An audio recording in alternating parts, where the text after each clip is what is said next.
मैंने कहा जो ये डॉक्यूमेंट नहीं कह रही वो ज्यादा इंपॉर्टेंट है उससे जो ये डॉक्यूमेंट कह रही है। तो अगर इंडिया के साथ 100 साल के पीस का प्लान है तो वो 100 साल के पीस का प्लान जो है उसमें आप कुछ चीजों को आपको फ्रीज करना पड़ेगा ना। तो बाकी जब यही बात हम 8-10 साल पहले कर रहे थे तो हम गद्दार थे, हिंदुस्तान के यार भी थे, दुश्मन आपके थे, ठीक है। आज आप खुद हिंदुस्तान से यारी की बातें कर रहे हैं। आपने इस सारी इंफॉर्मेशन को सुना। जी हमारी शर्त ये है कि मोदी साहब को हटाएं, ना नौ मन घी और ना राधा नाचे। अब ये कौन लोग हैं भाई? इससे भी कोई आसान शर्त आप लोगों को मिल सकती थी अगर आप लोगों के लक्षण यही रहे। Hello, Namaskar, and welcome to my YouTube channel Sorry News. Please like, share, and subscribe my YouTube channel. Thank you so much. और आवाम को भी मालूम कुछ नहीं है क्योंकि असल बात तो बतानी नहीं है। आपको ट्रेजेडी से स्टुपिडिटी को मिक्स करना बहुत पसंद है। इतनी बड़ी प्रॉब्लम के अंदर बजाय इसके कि आवाम को कॉशन भी कर दें आप कि यार ये होने जा रहा है, आप उनसे छुपा के ये बता रहे हैं। परसों का स्टेटमेंट है खान साहब का और उसमें कहा यह जा रहा है कि हमारी इकॉनमी भारत से अच्छी है, which is the 5th largest economy in the world. और स्टेट ऑफ महाराष्ट्र का जीडीपी आपकी पूरी पाकिस्तान की कंट्री से बड़ा है। खान साहब फरमा रहे हैं कि हमारी इकॉनमी उनसे अच्छी है। चलें ठीक है जी, इस टाइम के ऊपर इस तरह के झूठ बोले जा रहे हैं। आज की नेशनल सिक्योरिटी पॉलिसी जो अनाउंस की है इमरान खान साहब ने, उसके अंदर ये कहा गया कि अब हमें फाइनली हिंदुस्तान से पीस चाहिए। जब यही बात हम 8-10 साल पहले कर रहे थे तो हम गद्दार थे, हिंदुस्तान के यार भी थे, दुश्मन आपके थे, ठीक है। आज आप खुद हिंदुस्तान से यारी की बातें कर रहे हैं। आपने इस सारी इंफॉर्मेशन को सुना। इसका सबसे बड़ा फैक्टर ये है कि आपने सारी की सारी स्टेट क्राफ्ट की जो एनर्जीज़ हैं उसको एक्सपेंड किस बात पे किया? आइडियोलॉजी बेचने के ऊपर। सिर्फ़ और सिर्फ आपने ये किया। सऊदीया की एग्ज़ाम्पल ले लें। सऊदीया का मसला क्या हुआ आपके साथ कि आपने मलेशिया और टर्की को इकट्ठा करके ये एर्तुगरुल फोर्स बनाने की ट्राई की, ठीक है। उनके ड्रामे इंपोर्ट करके यहाँ पीटीवी पे लगाए, आवाम को ब्रेन वॉश किया कि तलवारों का दौर दोबारा वापस आने लगा है।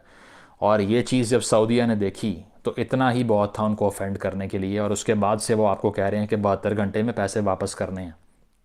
अमेरिका की बात ले लीजिए आप, कि आपने डबल गेमें खेली उनके साथ, ठीक है। अफ़गान पॉलिसी आपकी किस तरह की रही कि इतने बिलियंस ऑफ डॉलर्स अमेरिका के जो असिस्टेंस में आए आपके लिए, क्या बना उसका? कोई आउटकम नहीं मिली। जो बाइडन एक फ़ोन नहीं करता वज़ीर आज़म को, और आज सबसे बड़ा स्टेक होल्डर कौन है IMF का? अमेरिका है। इतनी हार्श चीज़ें कौन लगा रहा है? ये सारे रूल स्टेट बैंक किसने छीन लिया? IMF ने छीन लिया। क्यों छीन लिया? बैकडोर अमेरिका से रब्ता ही कोई नहीं है आपका, तो कैसे लीनियंसी देंगे आपको? उसके बाद में ये सुन लीजिए कि इस खित्ते के अंदर जो आपने टेररिज्म की हवा को निगेट नहीं किया बल्कि उसमें और फ्यूल फेंका, ठीक है।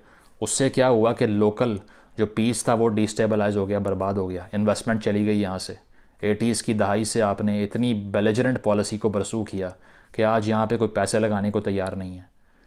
और अभी रिसेंटली जो दासू पे, जो GB के अंदर एक एरिया है जहाँ चाइनीज़ इंजीनियर काम कर रहे थे, वहाँ पे जब अटैक होता है, चाइनीज़ इंजीनियर वहाँ चले गए, वो वहाँ से वापस भी नहीं आ रहे और ये प्रोजेक्ट दोबारा स्टार्ट नहीं कर रहे।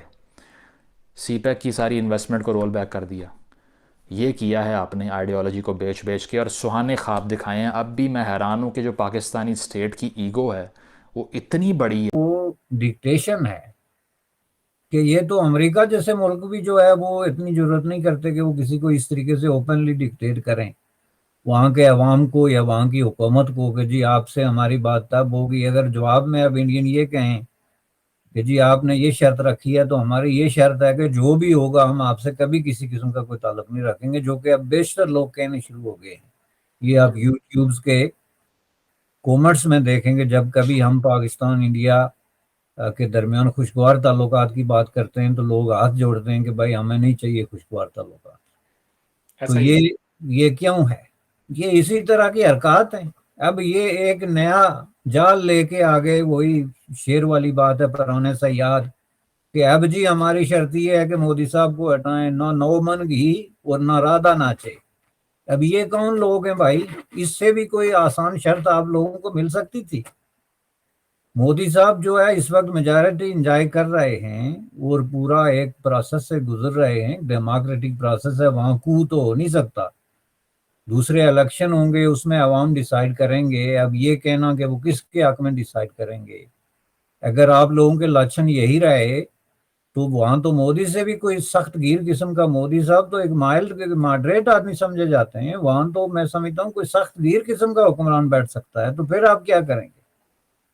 तो ये चीजें जो हैं, मैंने पहले जब पहली दफा मोदी साहब जो है ना मुंतखब हुए थे, तो पाकिस्तानी अखबारात में बहुत बड़े बड़े, अब कम हो गया है, दानश्वरी आनी शुरू हो गई थी कि जी ये बहुत बुरा हो गया जी, ये अब हम ये नहीं करेंगे। तो मैंने एक आर्टिकल लिखा था जो आज भी मुझे याद है।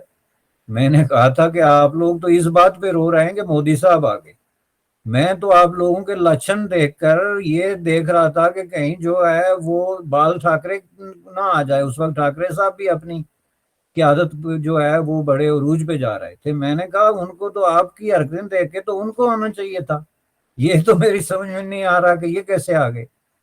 तो यही बात इनकी है, अगर इनकी हरकतें ये होंगी कि ये इस्लामाबाद में बैठ के हिंदुस्तान के लोगों को डिक्टेट करेंगे कि हम आपके किस रहनुमा से बात कर सकते हैं या किससे नहीं कर सकते, तो वो जो दूसरा लाएंगे वो मैं आपको बता दूं कि वो फिर एक याद रखने व बर सगीर की बड़ी जो है ना एक नई शक्ल बनेगी। मोदी जी हो या कोई भी हो, एक बात तो तय है कि पाकिस्तान को लेकर हमारे यहाँ पे सोसाइटी में कंसेंसस डेवलप हो चुका है। दो हैं जो अभी तक रिलीज नहीं किए गए, जो हमेशा के लिए जो कॉन्फिडेंशियल रहने हैं, या वो है तो उसमें जाहिर बात है बहुत कुछ लिखा गया है, तो शायद आप तनकीद कर रहे हैं, ये भी तो एक पहलू हो सकता है इस हवाले से। दूसरा ये है कि क्या कश्मीर के ऊपर पाकिस्तान ने, देखें इस डॉक्यूमेंट को पढ़ते हुए लोगों को समझ लगेगी, टाइम लगेगा ट्रांसलेट होते हुए लोगों तक, शायद उर्दू में ना इसको करने की वजह ये भी हो कि लोगों को जब उर्दू की समझ लगेगी, लोग पढ़ेंगे तो लोग हुकूमत में तनकीद ना करना शुरू कर दें। आप क्या समझते हैं कि कश्मीर के ऊपर जो है अब हुकूमत ने अपनी लाइन लेंथ बदल ली है, यानी कश्मीर जो है वो जो आपने कहा कि जी जो कंडीशन थी हमारी के अगस्त 2019 से कि जी पहले इसको रिवर्स करें और फिर हम आपसे बात करेंगे, तो इट मींस कि पाकिस्तान जो है वो भारत के साथ अब कश्मीर का मसला हल किए बगैर या इसके ऊपर बात किए बगैर इकोनॉमिकली इंगेज होना चाहता है। एक तो ये मैं बात करना चाहता हूं इस हवाले से, और दूसरा इसमें बासित साहब यही बताइएगा, व्हाट इफ अगर इंडिया ही आपको स्पेस नहीं देता तो उस वक्त क्या एक जो है वो सिचुएशन बनेगी। देखिए ना, आप इसकी कड़ियां मिलाएं, थोड़े जो डॉट्स को कनेक्ट करें खुद ही। तो मारगल्ला डायलॉग 2021 है, जिसमें बाजवा साहब की जो स्पीच है, जिसके बाद बहुत ज्यादा एनालिसिस हुए कि इसका क्या मतलब है, लोगों ने उसको इंटरप्रेट किया। तो मारगल्ला स्पीच के अंदर जो बाजवा साहब ने कंप्रिहेंसिव पीस की बात की थी इन द नेबरहुड के ईस्ट और वेस्ट में, उसके अंदर उन्होंने 37035A के रिवर्सल की बात नहीं की थी। बाजवा साहब वाज साइलेंट ऑन दैट। अब अगर आप इस डॉक्यूमेंट को देखें तो इसका जो पब्लिक वर्जन है उसमें भी साइलेंस है। तो अगर उस वक्त भी था, अच्छा इसके दरमियान जो सिर्फ इसके अंदर एक कॉन्ट्राडिक्टरी सिग्नलिंग है वो इमरान खान साहब की थी, जिसमें उन्होंने कहा था जी जब तक कश्मीर का कुछ नहीं होता तो कॉटन और शुगर इंडिया से नहीं आएगी। तो अगर इमरान खान साहब उस पोजीशन पे वापस गए हैं अब जो बाजवा साहब की थी, और अगर वो बात ठीक है कि उसमें ये जिक्र नहीं था, तो फिर there is a lot to look into that. इसीलिए मैंने कहा जो ये डॉक्यूमेंट नहीं कह रही वो ज्यादा इंपॉर्टेंट है उससे जो ये डॉक्यूमेंट कह रही है। तो अगर इंडिया के साथ 100 साल के पीस का प्लान है, तो वो 100 साल के पीस का प्लान जो है उसमें आप कुछ चीजों को आपको फ्रीज करना पड़ेगा ना। तो बाकी आप यू कैन इंटर